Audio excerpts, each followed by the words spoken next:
The thing is, like, with MMA, it's like, you're learning a skill, so it's like, you go to university, you're there for 5 years, like, to get a black belt in jiu-jitsu, it takes 10 years, do you know what I mean? Say you take a loss and then you die, like, with football, rugby, they get to play again every Wednesday, Saturday, do you know what I mean? When we lose a fight, you gotta wait 3-4 months before you can right your wrong again. I've been knocked out / TKO'd once. I just got on my bike, chucked in my chains, and then just drove home. I'm half Norwegian, so like my father's side's Norwegian, my mother's side's Welsh. I had my first amateur MMA bout. It was weird, man. It was like I was 16. The rules were you couldn't punch to the head, but you could kick to the head. Keep the fights going now, keep it dinging, and then hopefully one day be on that UFC, walking out in the UFC like Madison Square Garden or something like that would be nuts. Do you mean I'm young and hungry and I just want to get the ball rolling? But like, in the next 5 to 10 years, Wales is going to be like Dagestan. There's so many killers coming through.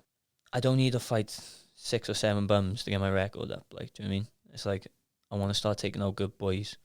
I want to start climbing those cage warrior ranks. And hopefully by the next 2 years, I want to be in that title conversation. Scott, thanks for coming in, mate. No problem, man. Thanks for having me. I appreciate it. That's all right, mate. Appreciate you coming down. I've been keeping a track of your fighting career. Oh, nice one. So it's pretty cool. But I see you've had a massive amateur career, haven't you? Yeah, man. I've had, just in MMA alone, I've had like 27 amateur bouts. So I had like 18 wins, 9 losses. I fought who's who. And I think at amateur, I was trying to fight the best guys because I thought it's amateur, innit? Yeah. I turned pro now, I'm 1-1. No one even knows about my amateur record unless you actually pay attention to me. Like, but I think that's a really good way to go with it, because like not a lot of people, like, well, especially up until recently, you probably could only ever have like a few amateur fights and then you'd be looking for pro, wouldn't you? So well, yeah, that's it. Like a few lads will have like 5-6 amateur bouts. Fair enough if they got like, I don't know, like a judo background, kickboxing background or something like that. But like you said, a few boys, 4 or 5 fights and then turning pro. Like, but I was quite young when I started. I had my first amateur MMA fight when I was 16. yeah, And then when I turned 20, I fought Bo Gavin, won the Cage Warriors Academy amateur title. And I was going to go pro after that. But then I went to the IMAF Worlds and just seen a whole different level of amateurs. And I was like, I'm not turning pro until I can compete to this level with these type of boys. Like, so it's a good bit of foresight to have, isn't it, really? Cause yeah, 100%, man. everyone, like you say, I don't know anyone, like, you look at anyone in the UFC or whatever, you don't know what they've done in amateur at all, do you? Exactly. It's never even brought up. It's not even a question. Whereas you could maybe suffer a load of losses then in your pro early on, and it's they're going to be looking at that number at the end of your record thinking, like, I can't take him on, innit? Yeah, like a good example. Do you know someone like Dan Hooker? Yeah. Like back in the day, I remember watching something before and he was saying he was like a point where he had like, he's got like 7 or 8 losses on his record, but there was no amateur for him back then. So he had to go pro and he had to learn his losses, and then it's still on his pro record. But luckily enough, like I've had 9 losses in amateur, and that's, as an amateur, that's 9 lessons learned. Yeah, So obviously you probably pick up the odd loss of pro. You're fighting good high level boys, like, but it's definitely given me a confidence where I know I can compete at a high level. We've seen all different looks as well, haven't you? I'm sure like everyone you fight has got a slightly different technique or whatever, a slightly different feel. I fought Ukraine lads, good wrestlers and strikers. I fought American wrestlers as an amateur, like, do you know what I mean? So it's I've had looks across the board against from like worldwide, do you know what I mean? I've beaten #1 amateur ranked in the world as well, like, so it's like I've seen there, been there, and I've done this, so it's like it's a good confidence boost going into the pro ranks. Definitely. I'm sure it's quite difficult though, is it, like a young lad like yourself? How old are you, Scott? 24, yeah. 24. So like, how do you sustain yourself? How do you keep going? Because oh mate, it's if you're in this game to try and get money quick, it's just not happening for you, like, do you know what I mean? But for me, the way I sustain myself, I got a good sports system at home. Like my parents and that, they're happy to see me doing what I'm doing. Private is another thing. Like a lot of people come to me for private, which I'm thankful of. Like, and just living below your means. Like, I don't need a lot as long as I can get to training. I can have some scran on the weekend. Like, do you know what I mean? I'm quite blessed. Like, I don't need a lot in life. Yeah, that's a good way to look at it as well. And mate, I tell you what, like, whenever I ever got to the point where I've earned like excess money, you only ever spend it on crap anyway. Exactly. Like, I'm probably the same level, if not less happy than when I had less money. Not that I've got a lot of money, but I'm just saying, like, no, exactly, you know, if you got a spare £100 a week or whatever, it ends up like you just spend it on something that makes you unhappy, really. It's weird, isn't it? A nice pair of shoes, and then next thing you know, you've got a bunch of clobber, like, you end up chucking it away or giving it to other people, like, do you know what I mean? Because you've got too much of it. But it's not actually what life's about, is it? No, is it? Far from it. Life's about experiences, like moments in time, I think. Like, so I think so as well. Like the people you're with and the things you experience in that regard, isn't it? It's but yeah, mate, it doesn't mean anything, does it? No, we see a lot, man. Loads of people in the rat race, and then like they're in debt then, and they're trying to, like, they got to afford this lifestyle that they want to live. but they're working stupid hours in the week just to live for the weekends, like, and then Yeah. as soon as they hit 29, 30, they soon realise it's just not for them, like. So. No, that's the space I'm in now, to be honest. Like, I worked like hard all my life or whatever up till now, like got a house and whatever, and then you put all these little goals in front of you, like, I'll be happy when I get that, I'll be happy when I get that, and then when it comes, you're like, it doesn't really fill that hole which you need. But you thought it would have. You think that's going to be your life then, and you think, I'm going to be happy when I've got all this, and you also like eager, like you dive into your ego or whatever, don't you? And you could think like, oh, they'll be thinking I'm doing well or this, that, and the other. And then you just realise, and you break it all down, it doesn't mean anything. No. Like, I'd rather... You're trying to please people you don't actually care about. Yeah. Like some things, like, do you know what I mean? I think I've not done it all my life, but I think everyone like does that for a little bit, don't they? Until you realise, like, it doesn't matter. You come to a kind of a realisation and you're like, oh, I'm doing all this to please so-and-so. I don't really give a fuck about. Yeah. And you just think, and then you recenter yourself. And I mean, I think it happens to me like every couple of months.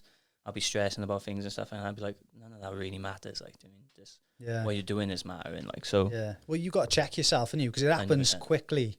Mm-hmm. Like, like you said, it may happen every couple of months. I'm in waves of like, I need to do this, and I'm like, hang on, you've been here before. What are you doing? Do you know what I mean? It's mad, exactly. Isn't it? Like you said, you resent yourself. Me and one of the boys, my mate Rowan, who I live with, we were on about this the other day, and we were talking like living below your means and that. So we were saying, like, imagine if I got into UFC now, I had like, 20 grand win and I won like a 50 grand bonus, and I say I have like 70, 60 odd grand after tax. Like, to me now, that's life changing money.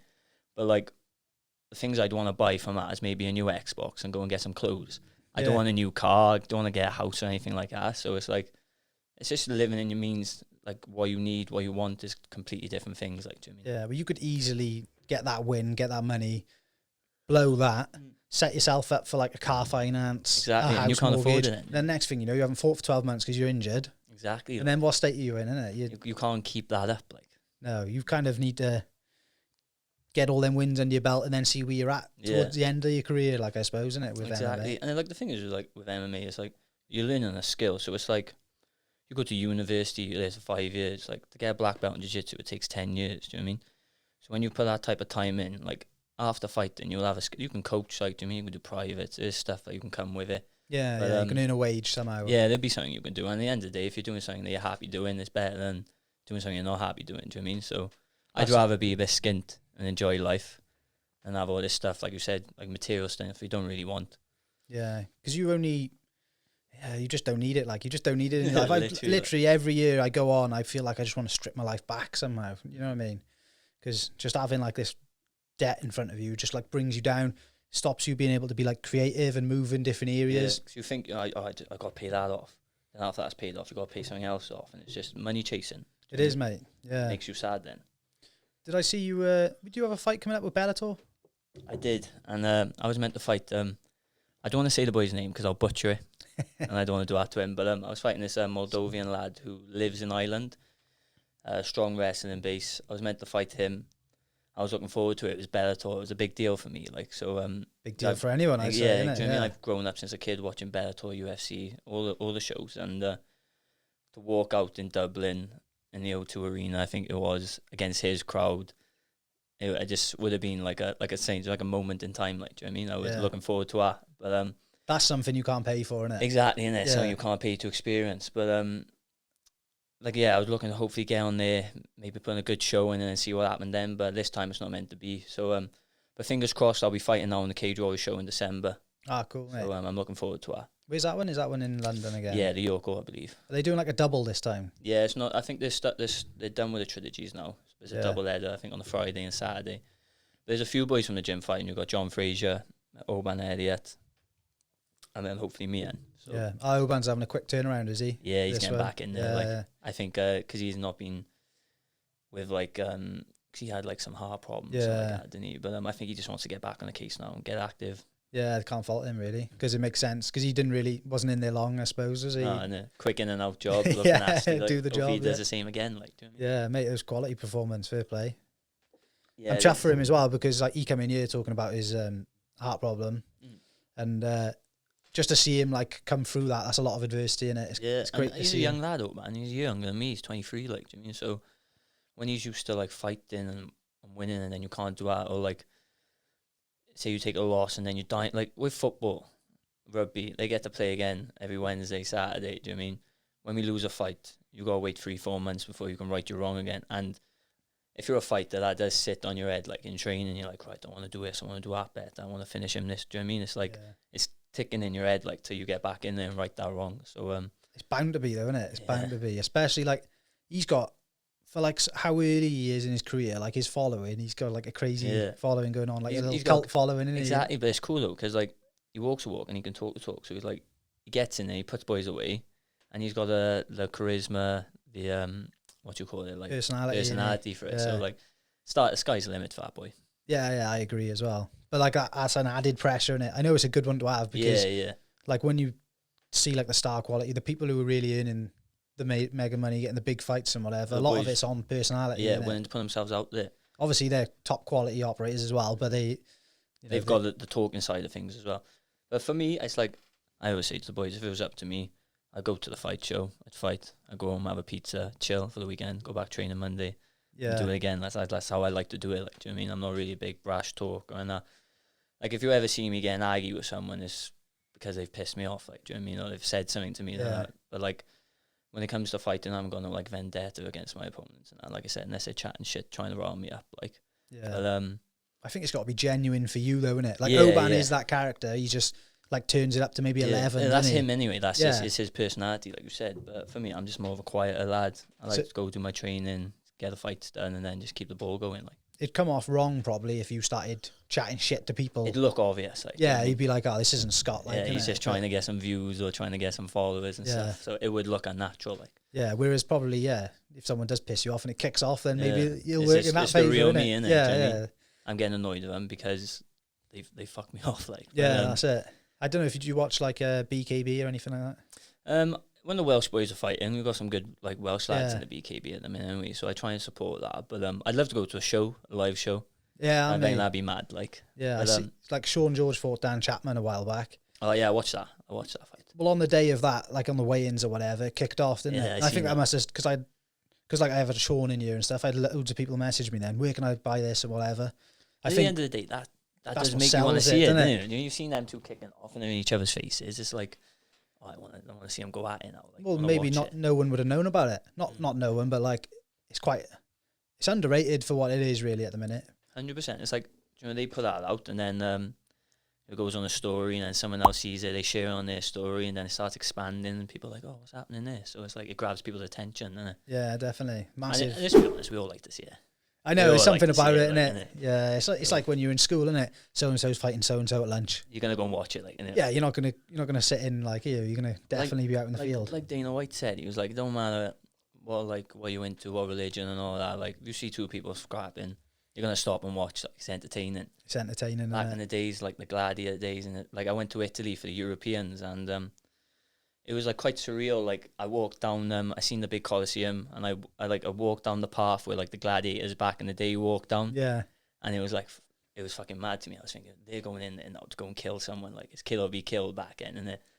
But it was just mad, just walking down the same path and all them thinking like, oh, what's going through their heads now? Like, about to go into like a one-on-one with weapons and that. Some of them killing animals and stuff. But that was a cool experience. That was. But yeah, that's totally. Like, I know your mind frames. You're kind of in that zone anyway, aren't you? I suppose it's the same chemicals running through you, like that fight or flight 100%. Sort of thing. At the end of the day, we're in the year 2021. You can't be fighting to the death, like. But no. but I see someone did die in that BKFC, didn't they? Is it? They a few weeks back. I don't know. I think it was a heavyweight. Yeah, on one of their main cards. Like, did he get knocked out? I think he got knocked out and died like 2 days later or something.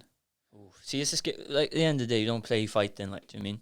No, definitely. And I suppose you've got to go in there knowing them risks, haven't you? Do you just turn that off when you go in now? For me, I've kind of been like, I've been competing at like a decent level in combat sports since I was about 10 years old, 11 years old. So I think my mind is kind of numb to that fact. If you know what I mean? It's like I've always been competing. I've always been fighting. So it's just like not another day because I get nervous like everyone else. Do you know what I mean? But it is a fact. Like, at the end of the day, it's like Israel Stylebender said. He's like, you got to be prepared to die. So you got to be prepared to kill. Like, do you know what I mean? So, and when you're going in there, like, he's not finishing me.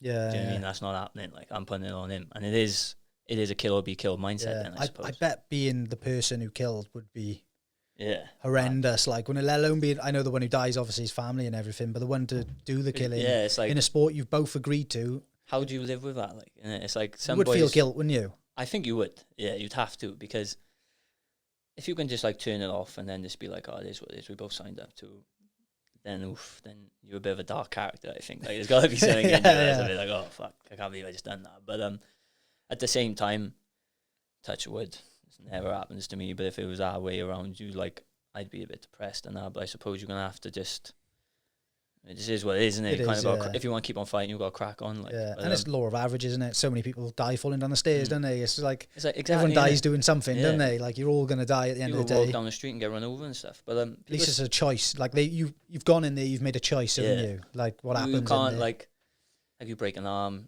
I know you lose. Like Bisman, he's lost an eye. Like, at the end of the day, he signed on the dotted line to go do that, haven't he? But it is mad. But like, what was I going to say? Yeah, and it's like when it comes to fighting, I think it's like, it's such a mad sport to where, like my coach said, it's Carl, it's like, fighting in MMA is one of those sports where you could train the hardest you can and still lose, and you can not train too hard and sometimes still win, because it's such a fluke. Like, you zip when you should have zagged. Do you mean there's so many, especially in MMA, so many ways to disguise stuff. It's like, there is a little bit of luck in it, but like, the harder you train, the luckier you'll get. Like, do you know what I mean? I know. I can remember there was a, like, local around here, there was like a Thai boxing instructor, and he was down the pub the one night, and he chops one of the boys, and one of the boys knocked him out. Like, it's just a fluke. Isn't it? Like, like, do you know what I mean? It doesn't. You thought, I just banged the Thai box out. Like, it doesn't mean you're going to do it like the other 10 times you run into him, innit? It's like kind of luck of the draw. Like, it's on fighting, it's the best man on the night. Like, do you know what I mean? Yeah. But they're saying as well, like, people are like, oh, MMA is like quite aggressive, it looks dangerous, but it's a lot safer than boxing. Like, I say this as well, like, you get clipped in MMA and you go down. How many times you see someone get clipped, referee stops it, they bounce back up, oh, I'm fine. But in boxing, they get clipped, they got 10 seconds to recover. Yeah. And you're a fighter, you're going to recover.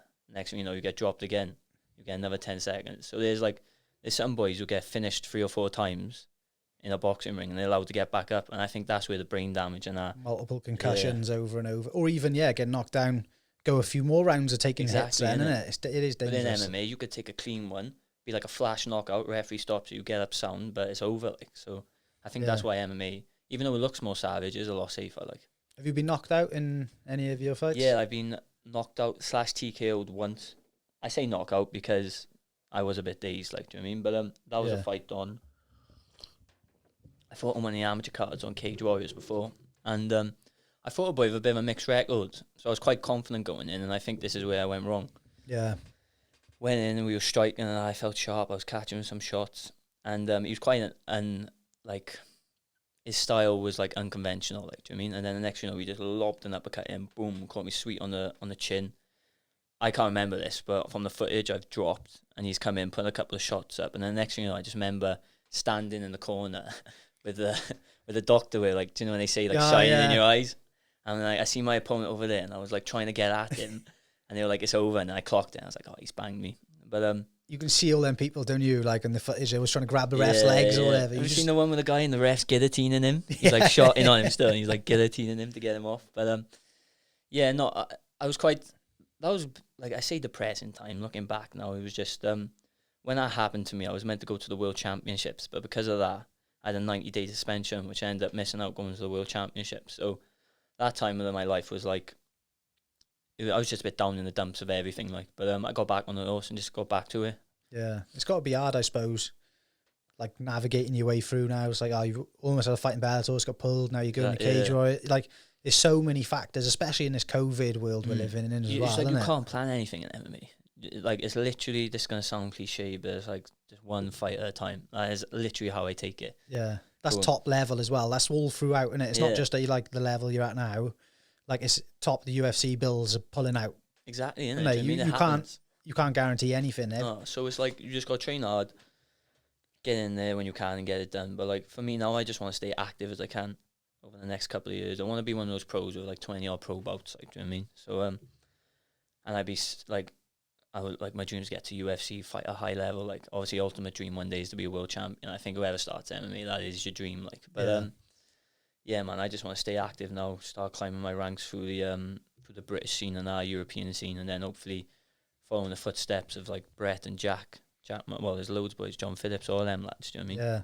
That's my goal. Like, You can kind of see the formula now, expect as well. Maybe like 10 years ago, it was probably hard to see a path, wasn't it? yeah, Whereas now you're literally training with boys who are in there, and I'm sure you can, you know, just from working with them, you can see like how far off you are, or if you're on the level, or there'd be times where like I have good sparring rounds with them, and you think, oh, I could compete at this level, and then there's other times where you're like, right, they're doing stuff now on another level, which I need to catch up on, or I need to like pick their brains.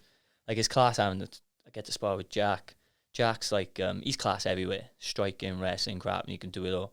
Brett's the same. I find like when Brett gets on top of you, his ground and pound is like disgusting. I've been training with Brett since I was a kid. yeah, So I've been lucky enough to get to pick his brain and that on a regular basis. Even the likes of Richard Shaw and Carl Parker, the knowledge they've got in their head. Like every time I go to the gym, they show me something and it baffles me. I'm like, how have I not seen that before? I was just made my life 10 times easier to get a finish or stuff like that. Do you know what I mean? So I love it, man. It's crazy, isn't it? Because there's so many aspects to that one sport. Like, I'm sure there's loads of things to boxing, but you see it and you think like it looks so kind of basic, doesn't it? Yeah. But with your sweet science into the boxing. yeah, it's little tiny things, isn't it? That make a huge difference. Yeah, but like what you're doing, there's so many different aspects in there because so many different types of people, different ways to finish everyone. I think like MMA is cool because you can have your own. Everyone's got their own style, their own way of expressing themselves through like their fighting. Like, do you know what I mean? So it's hard. Like you won't really find many boys with like this, with the same style as in like, oh, he's a wrestler, he likes to take down. But everyone will have their own little bits that they do different. Like, and I think that's quite cool. Yeah. How did you initially get into fighting, like any sort of combat? Oh well, when I was funny story. When I was about, I think I must have been about 7 or 8. I lived in a Tremorfa in Splot in Cardiff. And I was on my bike driving to the shop. Went to the shop, got some sweets, and there was these bunch of boys outside. And I went to go get my bike, and one of the boys was like, "Oh, can I have your change to go get some sweets?" I was like, "Nah, fuck off," and give my change back to my mum, innit? And he goes, if you don't give me your change, I'm gonna rob your bike. And I was like, you ain't gonna rob my bike. And then his mate come over and just planted me in the nose. And then I just got on my bike, chucked in my change, and then just drove home. And then ever since then, like from a young age, I was like, I can't believe that just happened to me. I was like, I've got to be able to look after myself. Like, so a couple of months after that happened, like I can remember it being that young and still ticking in my head. See, Yeah. and after a couple of months, my mum moved me and my brother down to Porthcawl. And in my primary school, dead opposite, there was an amateur boxing gym, Porthcawl and Power Pumas. And there was a few boys in that getting bullied, and I wasn't a bully or anything, but I just didn't want to get picked on. So I remember going to this boxing gym, and then I just fell in love. I was there every night, 5 till 6 after school. And then from that, then I had a few, like, I can't really say fights in primary, they're not fights there, but a few little dusts up, like, and then people left me alone then. It was like, Yeah. oh, okay, he can look after himself. But and then through comp and that, then I carried on with the boxing. I got to the Welsh ABA finals twice in the schoolboys, but after losing it a second time, it kind of like, I lost the love for it a bit. And then I seen a video of John Jones beating up Shogun Hua, and I was like, because I thought boxing were the hardest men. Yeah. And then I seen this MMA stuff, and I was like, well, if you can't grapple, if you can't kick, if you can't do this, you're not the hardest man on the planet. Like, you know. So I was like clucking, and I was like, I need to do this. But my mum wouldn't let me at the time. So I remember one day I had like a little punch bag up in my bedroom, and I didn't know how to kick, I didn't know how to ground and pound, but I'd like take it off the hook and I'd just start ground and pounding it. And my boxing coach came into my room and he was like, what are you doing here? Why you ain't been training? He was like, I can't believe you want to do this cage fighting malarkey. You get chucked around it for fuck all and that. And I just said to him, oh, look, I just don't want to box anymore and that. So my mum was a bit gutted and that I didn't want to box or anything, but I wanted to do this MMA. But at the time, there was no gyms really doing it. There was like a judo gym in Porthcawl. And I remember when I was in school, there was a kickboxing coach called Dave Thornton. He does a Scorpions kickboxing in Bridgend. And he came in on a lunchtime. So I found out this was happening. I went to his lesson on a lunchtime, and it was like just me and him, or me and a few other kids. And because he could see I could box, he must have seen something in me a bit. And he was teaching me all the back fists, the low kicks, and the kicks and that. And I started kickboxing with him. So I started kickboxing while doing like the semi-contact stuff, going into like the kickboxing tournaments. I was doing like 1-2 times a month, British Championships, World Championships all around the UK, just going kickboxing tournaments and that. And then when I was 16, then I moved to KGB gym, James Wallace. Oh, yeah. And I had my first amateur MMA bout. It was weird, man. It was like I was 16. The rules were you couldn't punch to the head, but you could kick to the head, but you could elbow to the body. So if a couple of times this boy's throwing a jab at me, and I just like parried and jabbed him straight in the chin. I was like, oh, ref, I'm sorry. Like, but I remember it was the last round, and I took the boy down, and I was like in mount on him, and I was just like elbowing his body, and I heard the ref say, "Move, or I'm gonna stop it." I was like, "I'm gonna get a TKO by there." But then I just got trigger happy then, and he just rolled me off, and then we got back to our feet, and I like threw a head kick, boom, it hit him, and just dropped him, and I'm like, "Ah, yes, I won by knockout," but I ended up like being on the belt, so I ended up winning like by unanimous decision. But like that was a cool little experience that was. But then from that, then I done the K1. I was like 6-0 in K1, won a British K1 title, defended that. And at the same time, then when I was training down KGB, I went up to the Mat Academy, trained with Lou and them. Because have you heard of Ryan Mendes? I think I've seen him on like Louis. He trains up with Lewis. He's a good fighter, Mendes. He's making his he's having another pro fight soon. But he was from around my area, so he always give me a lift to training now when I was a kid. Him and Josh Ellis. So he's going up to Lou Long's. I go up to him now and again, train with him. And then I was with Lou Long for a bit. He's a class guy, brilliant coach. He is. And then I've been trying to get him on. Like, he's such a character. Just talking to him on like Instagram, he's funny as fuck. Yeah, he's such a nice guy, Lou, and he's an animal as well. And he's got time for everyone. Like, he's a really nice guy. But I started training Brett. Like, his old man had a judo gym in Ponte Delice. Yeah. And me and Ryan found this out, and we went and done like his MMA class on a Friday. And Brett would just like absolute wrestle fuck me, beat me up, but I loved it. Like, do you know what I mean? So I started training with Brett, and ever since then I moved down to CRA, which was in Swansea at the time. Trained with Brett for years. I had a bunch of my whole amateur career was out of that gym, but it just got to a point where there's a bit too much grappling and that. Like, do you know what I mean? And I wanted to do MMA, and then I seen what was going on at Shakey's. Went and trained with Shakey a few times and Carl up in Today We Combat, and I just loved it. So I went down there, and I've just been loving it ever since. Have you been there about the same time as Brett then?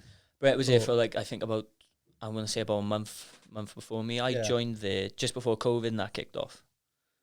So obviously we were allowed for a bit with the COVID, then we were allowed to train again. And then when we got back to training, it was just all steam ahead. Like, yeah, so a bit of travel for you then on the the weekly, like, yeah. It's I think we were up there a good few times out of the week, but the travel's worth it. That's like nothing to me. Yeah. Sit down in the car, have a chat with the boys. Sorry, like, do you know what I mean?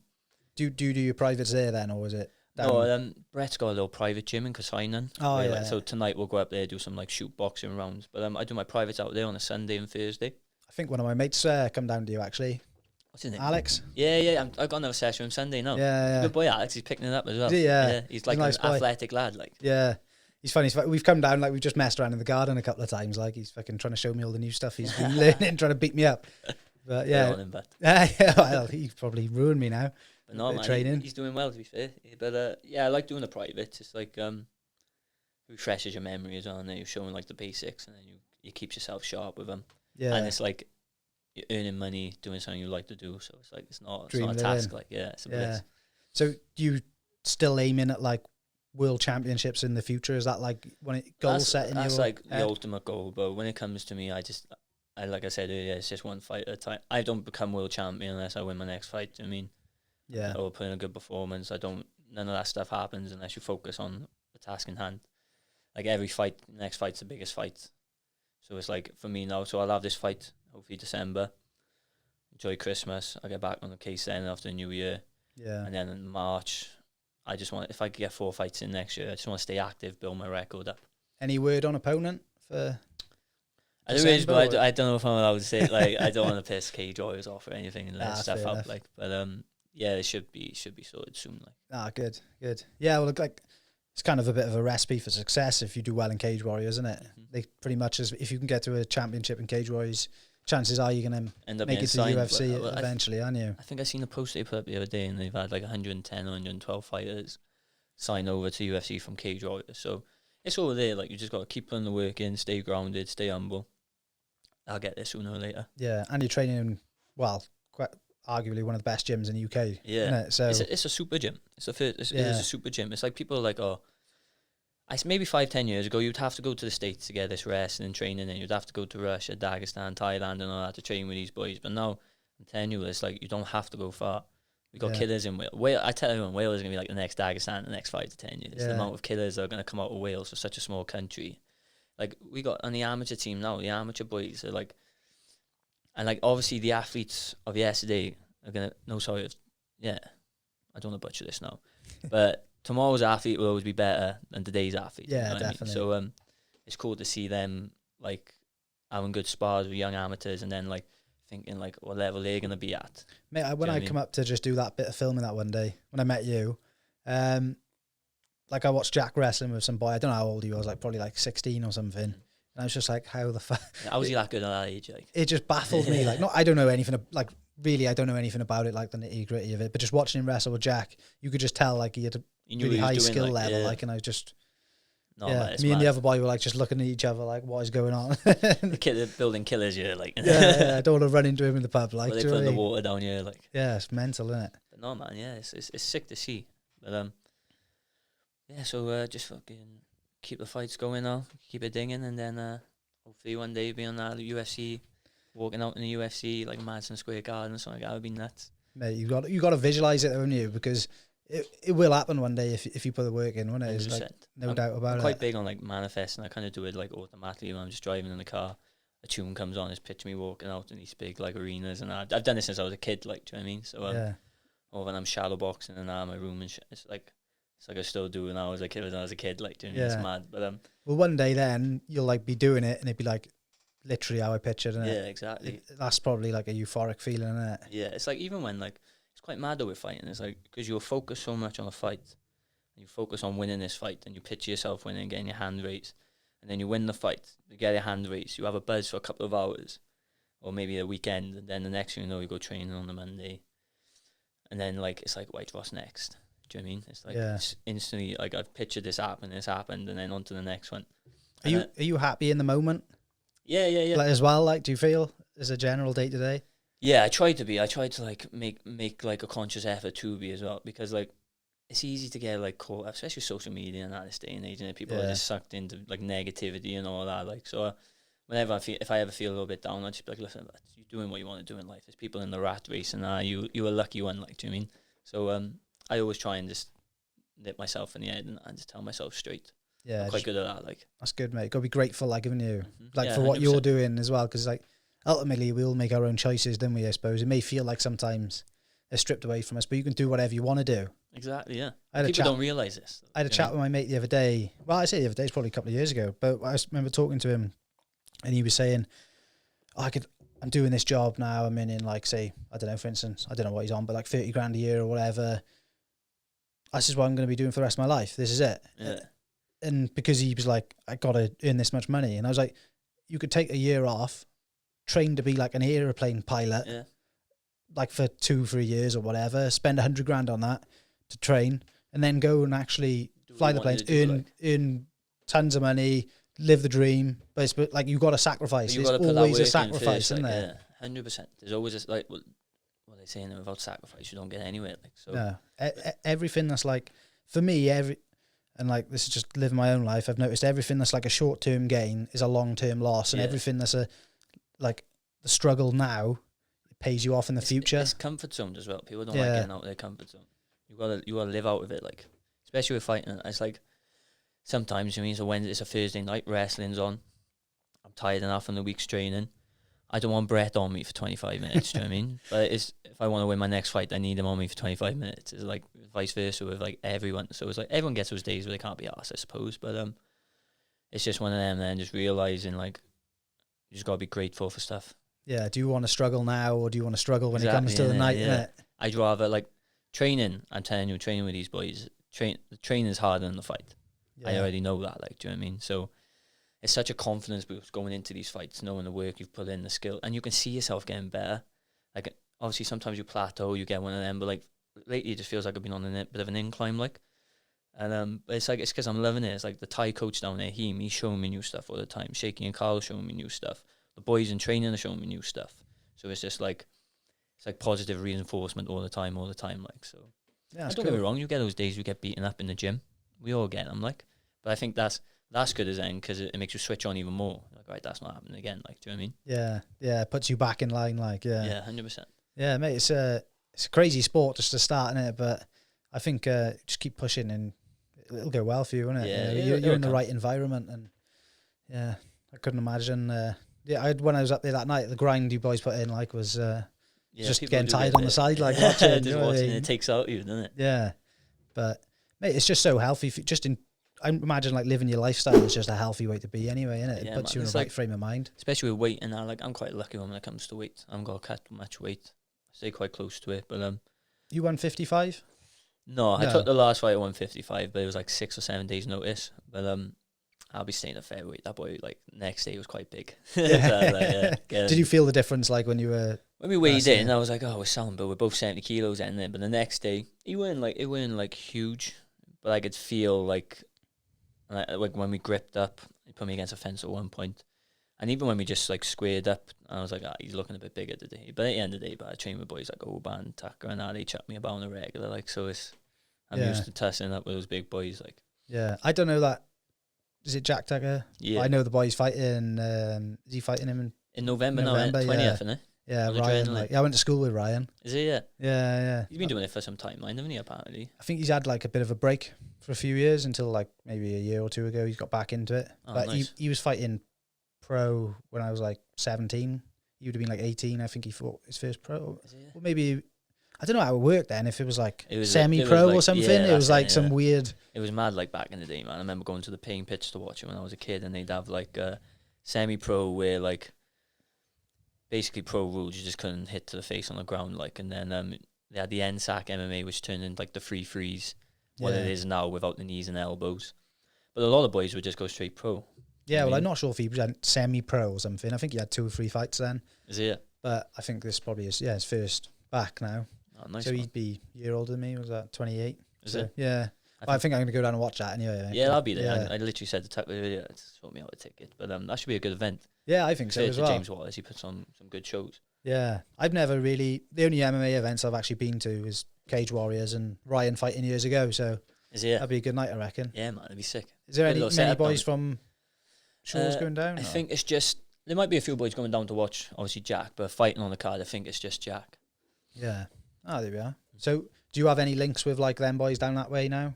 Like now you're training at Shaw's. Do you still train down like Oh yeah, like KJB and all that? I'll go down I'll go down KGB on a Friday, every other Friday now and again, do some stand up rounds with them boys. Aidan James, good muckers with him. He comes down and trades with us now and again. Like, do you know what I mean? So I still keep like close to them. Like they're my best mates. Like, do you know what I mean? I've known them for years, trained with them for years. Like, so I'm not really into the politics side of shit. Like, No, that's it. Well, you So, can all work together. Like the exactly. chances of any of you boys fighting each other now is pretty slim, isn't it? At the 100%, level you're like- at. Like when you were younger, I suppose there's a Yeah, like at amateurs, interclubs like, in there. But exactly. but Whereas that- where you that's are good, now, that at amateur, you want to be doing that. There's good boys in Wales to fight each other. When you turn pro, it's like, why would I want to take another Welsh lad out when I could fight an English, Scottish, Irish boy? It makes no sense to me. Like, but no, I agree. You can all help each other out, yeah, can't unless it's like my coach Carl says, unless it's like £1 million or a world title, it's not worth fighting each other. Like, is you? No, it? no, So, they can match you with someone else, can't they? exactly. Like, so, but yeah, for me, I'm not really interested in fighting any Welsh lads. I just want Yeah. England, Ireland, Scotland, well, whatever country, just. Well, I wanted to ask you as well. Like, I seen like your name, Scott. I can't even say it, mate. I can't even say it. I don't This want is to funny, butcher man. it. What's the name about? The middle name is Den Claft, and I'm half Norwegian, so like my father's side's Norwegian, my mother's side's Welsh. You a So, bit of a Viking, like, is that? yeah, You look a yeah, bit like yeah. a Viking. a bit of Scandinavian look to me, like, innit? But yeah. So my full name is Scott Hans Pedersen. My old man name's Hans Pedersen. All right. But the Den Claft, right? So this is gonna be mad because Den Claft in Norwegian, it don't actually mean a word. Right. But like Den is there and Claft is power. So I've just done my own thing and put them both together. But if you said to a Norwegian person Den Claft, they probably look at you like, that makes no sense. It doesn't mean anything. Yeah. But to me, it does. So yeah, that's the nickname, Den Claft. I thought I had to Means ask the you about it. power. I seen it on like Sherdog or whatever. I was like, I can't even say that. Do you know what I mean? Yeah, I know. Let I alone remember know what it the, means. a few announcers have butchered it a few times, like, but You have to have a word with them. yeah, no. To be fair, Huel smashes it. Yeah. Yeah, he's the man. Huel, he gets it done. Like, but, yeah, it just means the power. And I got it tattooed on me. Show the camera, my chest. But yeah, this is a funny story. So That's me and- dedication. That Yeah, is I to know. the name. I was me, Aidan James, and two of my other teammates at the time, Ben Miles and Nathan Morgan, who were former fighters. We went to Carvos for like a lads' holiday, and obviously we were pissed up one night, and they were like, "Oh, get your nickname tattooed, get a tattoo too." I was like, "Yeah, let's go." So we went to the tattoo studio, and I had this stenciled out to have it on my neck. Bearing in mind we were steaming, so the plan was to have it by there. Oh, And fuck. then I know. And then I went upstairs to get it done. The guy was like, "You're too pissed. I'm not putting that on your neck. You can have it on your chest." That just I makes know, thank God he told me that, like, because I'd be walking around like that would have been a bad thing. Do you know what I mean? But Imagine waking up with it on your forehead the I next know, day yeah, or like, something. things like over my eyebrow, like those people have, like. But I think it's you got to have a boys' holiday tattoo at some point, haven't you? If you go on one anyway. I can remember 5 of us got like lips on our hips. It's fucking well embarrassing. Like, I know some boys who've had like girls like names they've shagged on their leg and stuff. Like, it's fucking. that's bad, isn't it? Yeah. I remember my brother's mate had like a pair of eyes on his arse cheeks, an eye on each arse cheek. Like, Brilliant. but I've seen some proper messed up things in it. I can't even think of half of them now off the top of my head, but I've seen one with this one boy, and I remember being an iron napper, and it was like 4 a.m. and I was getting like chips or something, hungover, pissed, and he came up to me steaming, and he just lifted his legs up, and he had, I'm gonna have to say the C word, but he said he had hard cunt tattooed on his leg. Like, I was like, I can't believe you just done that. fucking hell. Iron Nap was crazy, innit? Oh mate, hell of a place. It's like, it's so big you can't even go everywhere in a week. No, I know. Do you know what I mean? Did you get buggies when you were there? Oh mate, They were cheap. They were proper cheap, and like 50 quid for like 2 days or something. Oh mate, it was brilliant. But we like went across the whole island. The boys got quads. I wasn't doing that. I'd end up killing myself for one. Yeah, but I had a quad one day. It's just so much harder to drive than a buggy. yeah, like, boys ripping it as well. No helmets on. But boys, you come off that, you fuck. Like, do you know what I mean? like, yeah. So me and two of the other, me and my mates, Q and Guy, we both got a Dougie, and we were just ripping it around. But it was bad, man. I was getting pissed, and I was like driving the Mackies, and it was like some close calls. I was just ripping it around the You island. just feel like you're in a different planet, though, don't you? Yeah. But you know, like over here, you'd never do anything like that, would you? You'd be so worried. But over there, it's just like free for all. Yeah, it's like fucking everyone's on a case like it. But I remember I liked the Napa. It's got a bit of a UK vibe in it, hasn't it? It's clean, isn't it? Yeah. But like, obviously you go to some places. Like, I've been to Romania, and that was a cool place. But then you can see some places in Romania, it looks a bit dodgy. Yeah. Like, do you know what I mean? I've been to Bulgaria. That was the same. That was quite Sunny like Beach, is it? Yeah. You've been to Sunny Beach? No, but I've heard it's banging. A couple of boys have been. It was like, mental cheap. It was like 200 quid for a flight and a hotel for a week in like an 18 to 30s place. It was wild. And we that was in the May. Then we decided, we're going to go back here in September. Yeah. Went back. It was like 120 quid for the week. Is it? Just mental. It's cheap as well for drink, isn't it? Oh, I think like a litre of vodka was like worked out to be like a $5 from the shop.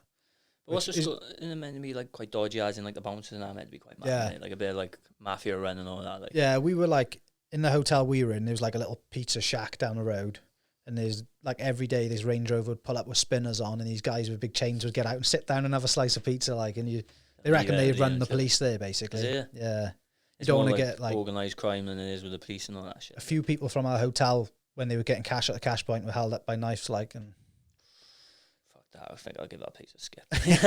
just don't use a cash point. Yeah, mate. they're like take cash. Like, but, it is dodgy. Like, we got followed home one night.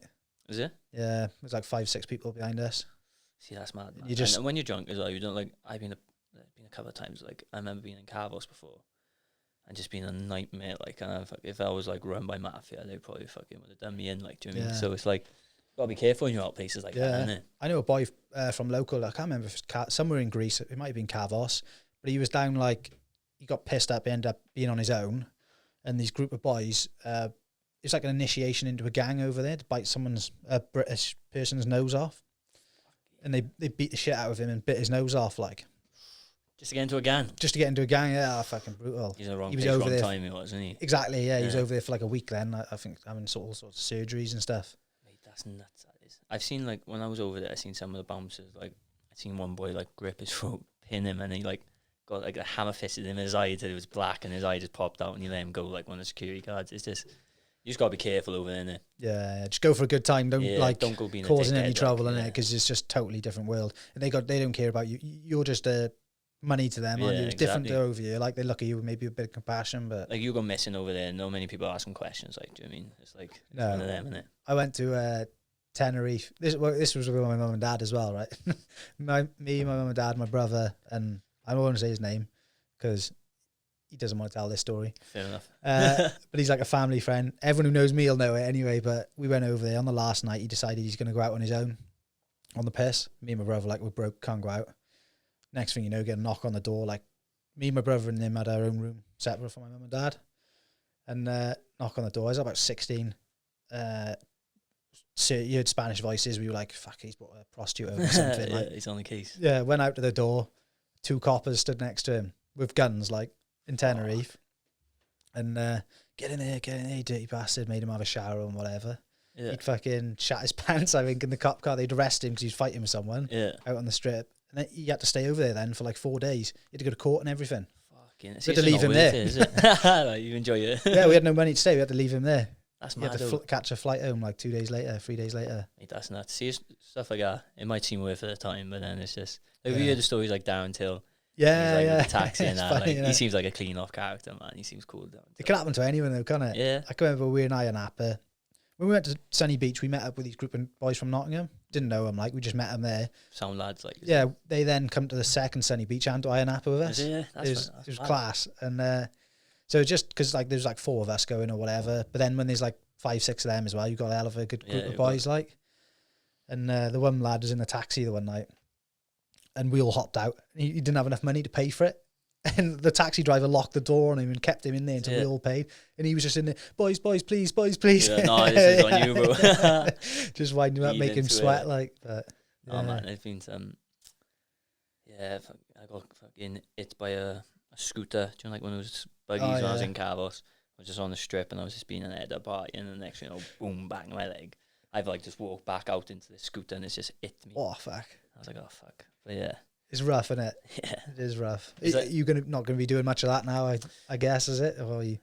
I'll go on a lads holiday again, but like at the minute now, man, I just want to, especially with COVID and that happening, I just want to fight, if that makes sense. I was saying this to the boys last night. I just want to be active. I just want to get as many fights as I can in. Obviously, now and again, you need that downtime. Like, it's mentally draining being on the case all the time with it. But do you mean I'm young and hungry and I just want to get the ball rolling? Yeah, definitely.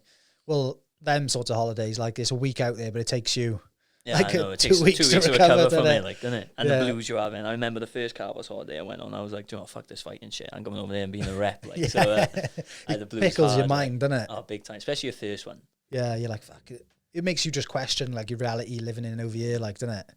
It's like, fucking hell, this is mental. It's like, really, can my body handle all that partying? No, but no, definitely not me. I don't know if you like become a semi-alcoholic when you're there or whatever, because when you come home, I'm having crazy dreams, like, and everything for days. Literally, well, I don't know about you, but like, I don't drink really. I only drink when I go on the odd night out. Like, I go and have an occasional couple of beers, and I'm not like the same now.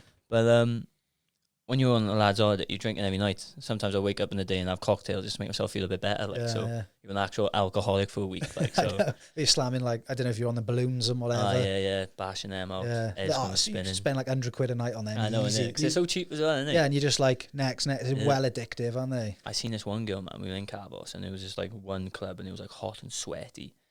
I don't know if it was lack of oxygen, but this like girl, and she was only tiny. She must be like fucking like 5'2". Yeah, and she's like smashing this balloon. And the next thing, I just seen her body drop. I was like, "Fuck!" She's like she'd been shot in the head type job, like. And then the guy who like sold her the balloon like ran off and that, like, these girls and that. And I was like, "Fuck, is she alright?" And then she like came around then, and but like I think it was just lack of oxygen or whatever, just like done her in. But that scared me, man. So them things are they can be rough, can't they? I swear I've lost most of my brain cells. Just like, they wake you up the next day though, like they take a hangover straight away. I don't know what it is. But it's fucking nuts, man. Yeah, no, I smashed a few of them. I don't think I'll go on another one of them. No, I'm done with that fucking balloon shit. Like, that's just like a Carlos thing, innit? Yeah. You know what I mean? I don't know if I could do another lads all day ever. Like, I think it would wreck me. I think now if I went on one, I'd have to say to the boys, like, look, maybe 3 nights this holiday, we go on the piss. Let's go somewhere where we can enjoy other stuff, like, do you know what I mean? We said that last year. We were going to go camping down like West Wales and whatever. We were like, right, the first night we're going to take it easy. We want to go kayaking tomorrow. We're up to like 2 o'clock in the morning. Everyone's trashed. Like, one of the boys bought a load of fireworks. And the next day you're just like, well, kayaking's fucked. We'll do that tomorrow instead. Everyone's spewing, like, fuck the kayaking. Like, but it's mad how many places in like the UK. I think I've noticed with COVID now, especially some of the boys have gone on some like nice trips around the UK, like Scotland, North Wales, and that. Like, I think after my last fight, me and the boys, we went to walk Snowdon. And just doing stuff like that, man. It's just like when we were on about moments and that was quite cool, innit? You get to the top of Snowdon, next thing you know, we're sitting on this mountain just having a chat, and it's just like, it's just quite bliss. I like doing stuff like that, if you know what I mean. Yeah, it's a good feeling, and nothing like it. I got a mountain at the back here, like, and down here, man, looking beautiful. I just passed a river that looks sick as well. I think I've seen you on your story chilling down by there before. But, mate, it's awesome. Like, it's quite bliss down by here, isn't it? Yeah, I tell you what, it's a weird thing, you know, like every now and again. Well, me and the bloke opposite did it a couple of weeks ago. Like when met up, I went down the river and just hopped in like 6 a.m. Cold. Just for like 5 minutes. Do you know what I mean? It's hard Yeah. being in there, innit? But you just feel amazing afterwards. Refreshed and everything like that. Nothing like it. It's the best day ever after it. I don't know what it does to you, like, but it's supposed to be really good for you, innit? That wind off stuff, like, but yeah. Have you tried any of that? I can't say I have, bro. If I'm honest, if I'm in the sauna, I'll jump in a cold shower afterwards. Like, but cold ain't for me. Like, even though I'm well, like, I think that's the whole point, isn't it? Yeah. No one wants to do it. No one wants to do it, but it does make you feel better. Like, I will say that. Yeah, definitely. What they say, you gotta get past like that 42-second mark, innit? Is it 45-second mark, and then your body start not coming accustomed to it, but like can handle it a bit better. But first time we did it, we went down like it's probably like December or something. It was like frost on the bank, and we got in. I think did like 6-7 minutes or something. But play, man. At the time, you just went like after 2 minutes, I went numb, so I didn't really know what I was like. It's not too bad. Like you breathe, body does become accustomed to it a bit. Yeah, like. you're breathing heavy and whatever. But then when you get out and you're trying to dry yourself off, I remember the one day we had to like. It's not really funny. But he got like 10 meters from the edge, and he just like slipped and fell over. Or he just like so numb he couldn't feel what he was doing. We had to help him out, and then like we literally helping him get dressed like on the side of the riverbank because it just takes over so quick. Do you know what I mean? You really need, if you're going to be doing it for any length of time over like 5 minutes, I suggest you have someone there who's not doing it. Yeah, I got you, so I can kind of like look after you when you come out. What's the have you tried any of that wind-off breathing? Yeah, I've done a fair bit of that. I haven't done it for a while, to be honest. I need to get a bit more like. How do you find that? People are saying that they feel like a bit of like a high from it. You definitely get a high from it. Yeah. I'd have to try and learn. I don't know if I've seen some people need to put themselves unconscious and shit though from it. I've seen that as well. I've seen people fit in and all of it. It looks a bit. That's a bit mad, like. A bit wild, like. I think you can pay and do retreats with him. Yeah, I've seen like a Vice done like a documentary on it before. That'd be pretty sick. That would be nuts. He's like taught people to like fight off like colds and like flus and stuff like that. Yeah, I know. He what was it? What did they inject into him? In like they did a study on him. Yeah, they put a virus into him, didn't they? Or something like that, and then he ended up like the name of it now. Yeah. He's climbed Everest in his shorts or something, wasn't it? It's mad. Wild guy, like. I heard some story, man. It's quite sad. Where it was like his missus had like cancer or something like that, and he was saying like if I knew like the stuff I knew now back then, I reckon I could have like had a good chance of saving her, and making her better. Like, but I found that quite mad, like, innit? Like the butterfly effect on that. But yeah, mate, I think it's scary, innit? Like you don't look into all these alternative things. Like I went through like a little wave of depression in my life a few years back, but it opened me up to find so many amazing things in life. It's a weird thing. I feel like for every down there's an up, and you've just got to ride it out. There's a silver lining and everything. It's hard to see sometimes, especially. I don't know. It depends how like what fucking shit you're stuck in at the time. Like, but there is always something. Like, and time heals all as well. Yeah, and since then, every time something starts going wrong in my life, I always try to think like, where's the lesson in this? Like when it's happening.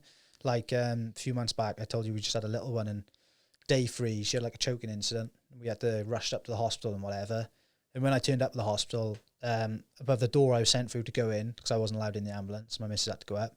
It was like recess above the door, and I was just thinking, fucking hell. Like she's fucking got in there, I was thinking she's going to die or whatever.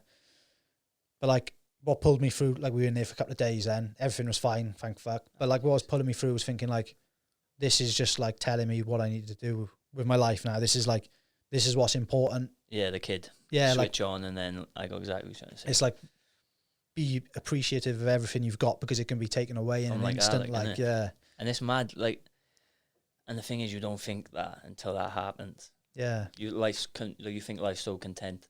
People think, oh, I'm going to live now until I'm like 70, 80. Or they can get taken away from you like that. Yeah, it's like, I can waste a year. You can't. Like, because like I got all this time in front of me, or you take everyone for granted, like take my missus for granted, do you know what I mean? I'm busy out doing other things. And then I'm like, she'll still be there. Maybe she won't be. Like, it's like, it'd be like stuff like, I don't know, like the missus might want to chill with you one night, and you'll be like, oh, look, I can't. I'm fucking doing X, Y, Z. Yeah. But then what if something happened to it, and you do anything to go spend that time with it. So it's like, you have got to keep that and like, kind of not in your mind, because I don't think there's something you should stress about 24/7 stuff like that. But a lot of your time as if maybe it will happen one day. You just basically got to fill up the cups you want full in your life, and 100%. Concentrate on that, innit? I try and see, like, with my parents, it's easy to not see them for a while, but then sometimes I'm like, oh, you need to go see them because one day they're not going to be here. Like, do you know what I mean? So I tell you, like, try and be grateful for them, and they've done a lot for me, my parents, my mum and dad. So especially my old girl, there's been a few times where I've been like, should I just pack this on the head? Is it even worth doing? And she's like, oh, look how far you've come. Yeah. Look at what you've done already. Why, like, something's gonna happen soon. Why are you like calling it a day now? Especially after that Bellator thing the other day, I had a bit of a sour taste in my mouth. I just thought, fuck. I thought that was my opportunity, like, do you know what I mean? But it's all good. Like, I'll get a chance to perform now in December, and then I'll get a chance to perform in March. So I just got to keep the ball rolling, like, do you know what I mean? But it's good to have people in your life who can, like, kind of bring you back to that. You need people who believe in you as well, don't you? 100%, yeah. We've all got this, like, little nagging thing in our head. I don't know what it is, but I see it in, like, everyone. Am I good enough? Yeah. Like you ask that self. Imposter syndrome type job. Yeah. Like, innit? Yeah, like, am I good enough? Am I good enough? Like, I question myself all the time, like, well, why am I doing this? Like, do you know what I mean? And then you just got to think, just keep going, enjoy the process. Like, don't stress about all the little things around it. Like, if you turn up to training every day, you're one step closer, aren't you? Exactly. So you just got to keep. And like my like Brett says to me before, he's like, even if you walk through the gym and you've had a bad session, you've still like walked through the gym, like, do you know what I mean? Yeah. You've not stayed home, you've not rested, do you know what I mean? And there's little things you can pick up. It's like, I get like fear of missing out sometimes, do you know what I mean? Especially when it comes to training, like, so if I have like a fight and you have like the old week off rest, it's like, oh, what have the boys done in the gym that week? That I don't know, maybe I won't know now. Like, it's just stuff like that, I think sometimes. But I think that's just healthy. Yeah. Healthy to think like that. Well, you kind of got to be in that mind frame, haven't you? Rather than like, I'll just fuck it off or whatever. You need to be. I woke up like Tuesday morning at 6 a.m. I know 5 a.m. because I was training at 6. And I was like, I can think of a million fucking excuses in my head now not to do this. But then I was like, oh, you can't be a bitch. I was like telling myself, don't be a pussy, just go training. Like, because every time you go training, even if you can't be asked to go training, you feel better for going afterwards. Like, do you mean? You're always like, oh, I'm glad I've done that. You never regret a session. You're only the ones you miss, innit? 100%, yeah. Yeah, I'm the same as that. Although I haven't been going much fairly lately. I need to get back into the running, mate. It's an excuse again, but since having the baby, like, time is. But I bet but loads of people say that, and I bet sleep patterns all over the shop with Yeah, just like when you get home, you're just flat out. Yeah, like you don't stop until you go to bed. Do you know what I mean? Whereas I used to be able to go out running for like 2-3 hours. Now I'm just like. Go look after the kid. Like, 2 or 3 hours is really hard to carve out, you know. Yeah, no, I like 100%. doing like long distance running, like, but. I'll fair play, man. I can't do the running, so I'm not a big fan of running. Obviously, it's got to be done in it, but I'd rather just go slam the bag. I like doing like martial arts training. Like, obviously, you've got to do S&C. I'm not a big fan of doing S&C, but to be fair to my S&C coach, Rowan Crocker, he's like, he kind of, because I live with him as well, he kind of knows that's frying me, if you know what I mean. Yeah. But it's something you've got to do, because the injury prevention and the strength I've got from it, it's like, it is worth doing. But at the same time, I'd rather go do like fucking 7-8-5 sparring. Yeah. And go lift a bunch of weights and like bands and all that. Like, and I did a few sessions of that type of stuff for the running, like, when I was a bit more into it. And like, I could see the benefit. My times were going up like within a couple of weeks. And I was like, it just doesn't seem right that it's having this much effect. Yeah. But it was just so like monotonous, isn't it? And stuff with that, sometimes less is better, like less is more, like, do you know what I mean? Yeah. So, and I've noticed, like, I just do a lot of sparring and I grappling and like your joints and I start taking a bit of an impact, but then you're doing like the mobility and the strength conditioning. You just feel more stronger, like, do you know what I mean? Yeah. Don't feel like you're gonna get injured every time you spar or something. So it is like, it's one of those things got to be done, innit? But if it was up to me, I just rock up the class, grapple and spar, like. But just love the actual practical. Yeah, the practical side of it. Like, yeah. Especially like when, like, say, like Shoki or Carl shows us like a technique, and then you pull it off in training. And it's like, what? He's just showing me that, and I've just done it. Like, it's quite cool. Like, do you know what I mean? Good feeling, is it? Yeah. Do you find you learn quite quick? It depends. I try to, like, do you know what I mean? I try, like, every time, like, say I know grappling class, Shaky shows a technique, say he's like something off the back. Like, when I get to that position, then I try and do that technique. But I always try and do it a class afterwards. Yeah. Everyone knows what's going on there. Do you know what I mean? So then the next class, and people might have like not switched off from it, but I'm not expecting it. So then I try and do it a class after, if that makes sense. Yeah. Because everyone knows what's going on then. You go home and think about it, like, do you? And yeah. Try to. I got like I do this thing where, like, obviously Instagram, there's loads of fighters and our coaches on there, and so like I got like a wrestling section, striking, and a jiu-jitsu section. If I see little bits I think that might work for me, I'll like save it, put it into my Instagram thing, and then I'll just like be on the way to training and look at it. Because like what we do on our MMA session on a Monday, we have 20 minutes of drilling before we spar. So then for those 20 minutes, then I'll just practice like one technique I've like seen on Instagram, and that might work for me. And And then if I can do that and pull it off in training and like in a sparring situation, that's cool again. Then, do you know what I mean? Mate, you're the only person I've ever heard use Instagram like effectively for anything outside of like just scrolling or posting. And like, putting a cheeky post up, like. But it's class. yeah, no man, it's sick. There's loads of things you can like use it for, like, do you know what I mean? But at the same time, man, I have the days where like I don't want to watch a single thing about MMA. Do you know what I mean? Yeah, I need to shut off. Yeah, I need to shut off for 5, like. But most of the time, like that'll happen every now and again. What do you do for like hobbies then? Have you got any hobbies outside of it? Not really, man. Well, I probably do, like, but I just like say on the weekends come, it's a bit more chill time, so I just chill with the boys. Yeah. Or like go get some food, go for a cheeky coffee, and I like to break up the day. But I always find like 'cause I'm a fan of fighting as well. It's like when the fights are now when the embedded's on, I'll watch it and all that. Do you know what I mean? So it's like. Unless there's a series on Netflix I want to slam out, I'm not really into anything else. Like, if that makes sense. Yeah, that's it. Fan first, then. Yeah. Yeah, it's great sport to watch. I think once you start watching like MMA, not that I was ever really into football or rugby or anything, but I just can't watch them. They just don't. No, I know what you mean. I can't put time aside to watch like football or rugby. Do you know what I mean? I was saying with the boys, it's like because to be fair to my mates, they're fans of MMA as well, so they come over watching and that. But if I'm ever watching like a football game, I don't mind watching rugby, a bit more entertaining for me, like. Yeah. But the football, like, I appreciate what they're doing is hard. Like, I couldn't do what they're doing. Like, I've tried kicking the ball, I got 2 left feet. Like, do you know what I mean? I'm shocking at it. But I think maybe it's one of them things as well. When you know what's going on, maybe it's better again to watch. Like the grappling, for instance, in MMA. Like some people, like I'll be watching it and then like I'll be like, oh my god, that was sick. But then no one really knows like what else is going on, and that's not their fault. They're just not done it. But I think it's the same with me with football. Like one of the boys would be like, oh, do you see I play it? And then they got to break it down to me, like what happened for me to understand, like appreciate it. Do you know what I mean? So it's just like it's harder to watch until they get to the goal. I'm not really a fan. Like, do you know what I mean? Yeah, I know. Well, I think it's like converting people, though, isn't it? Because you don't really grow up ever getting the chance to watch, train MMA or anything like that. Exactly. I only really found out about it when Conor McGregor came around. Because like a lot of people did. Do you know what I mean? Don't really. It just wasn't in your face enough. No, exactly.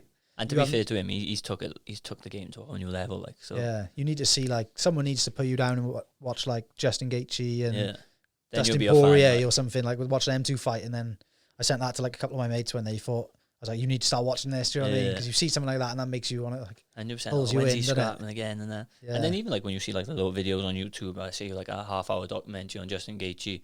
You watch it, even stuff like this. Now someone might watch this and be more intrigued than me just because they know a bit more about my background. And that, see your personality a bit more. You're into the fights more. Then when you're watching them, you want like you got like it's like watching your mates. Yeah, I'd rather fight than watch my mates fight. Yeah, well, like since I've had like I feel like I get to know the people who come in here a bit. Do you know what I mean? I feel like I know you a bit more now.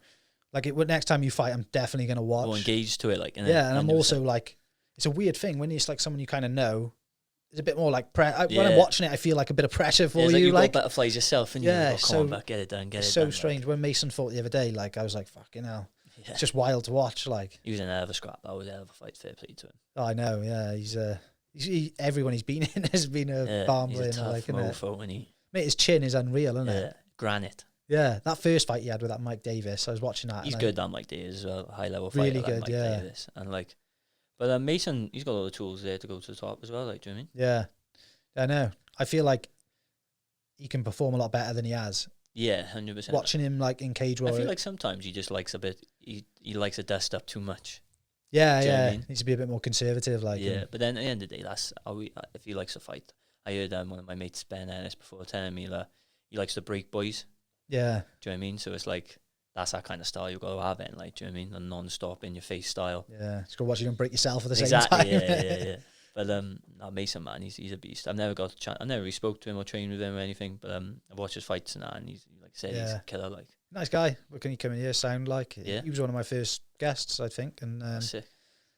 You know, like at the time, when he come down here, he'd signed with UFC, but he couldn't tell anyone.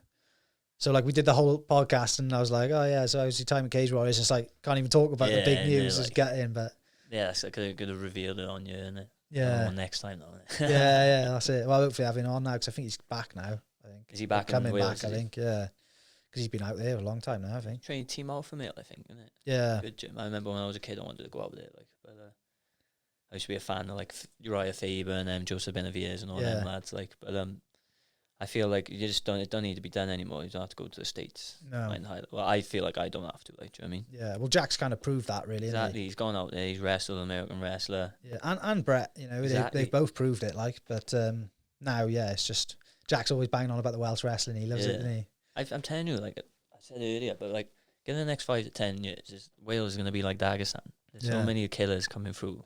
Well, when did you first hear of Dagestani wrestlers? About realistically, let's say 2016. Maybe. Yeah. Well, when Habib come on the scene, pretty really, much, yeah. Like, half of that, and they've been like over in Russia. They got like M1 Global, so like they've had fighting over there a long time. Like like MMA over there is like Olympic boxing over here. Do you know what I mean? That's how they fund it. But like since Habib's come over, it's like he's just brought a gym of killers with him. Do you mean like Islam Makhachev? Yeah. He's a beast. I reckon he could be next lightweight champ.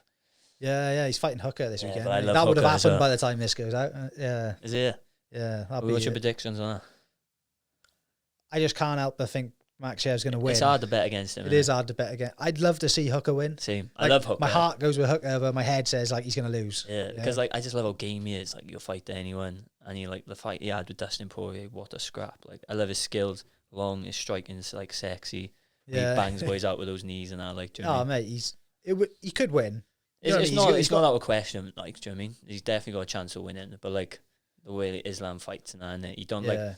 I think I seen a percentage on it the other day. I was watching like a documentary on him, and he's like 0.73 of getting hit. So he got knocked out once in the UFC, and ever since then he don't get hit. Like so. Yeah, and you kind of feel like he's got the Khabib effect. Yeah. You know, you just think he's just going to win, don't you? Yeah. It's like you don't question it. Like. No, you don't. You just assume he's going to go in and win. Yeah. It's a weird thing. But then Khabib was pretty close with Poirier, I'd say, when he in that guillotine. Like it was. That was close. Like. That's got to be the closest to a loss for him, isn't it? Yeah, but in that mad that we're talking about, that's the closest he's ever come to losing.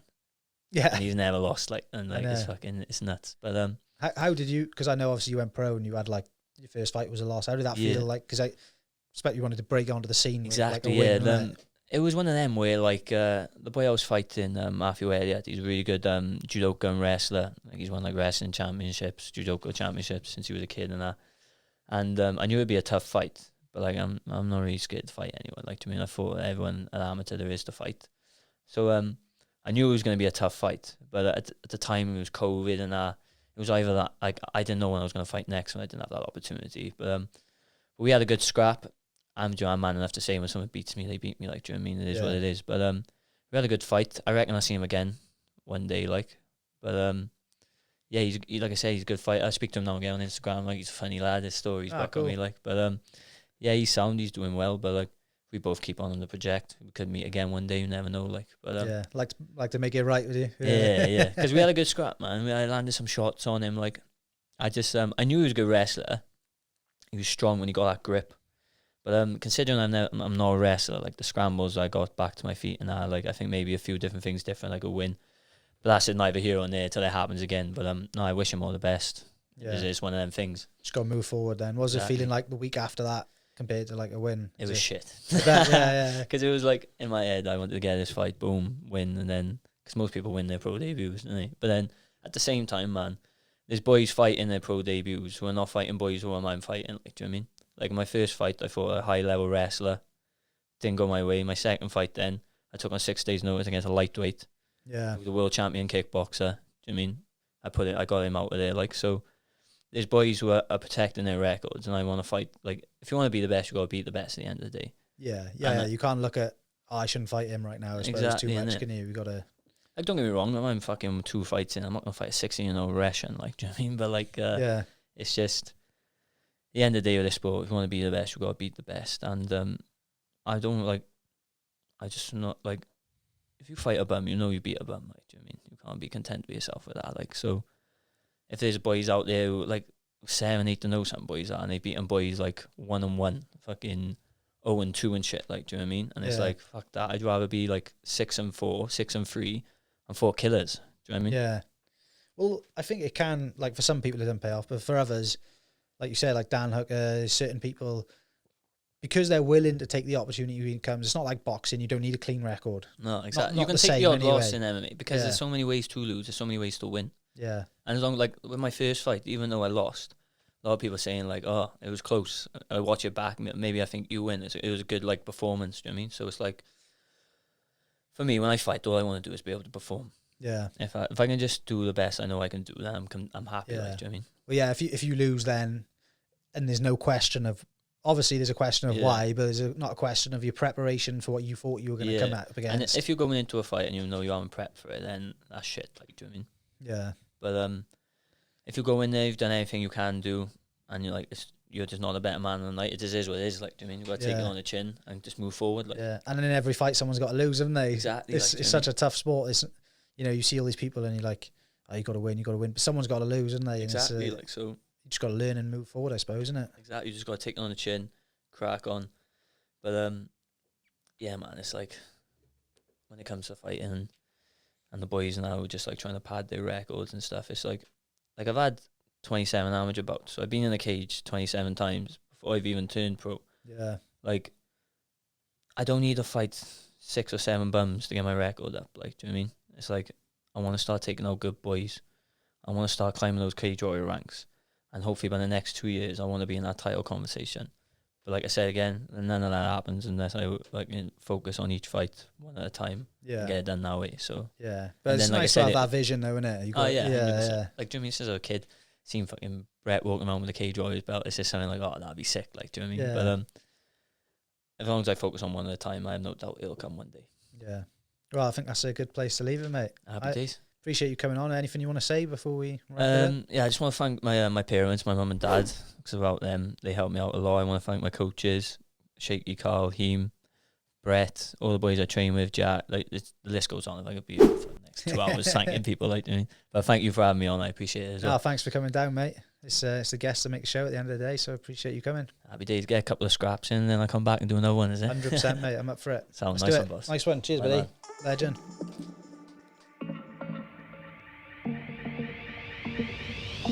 Experience Real Podcast.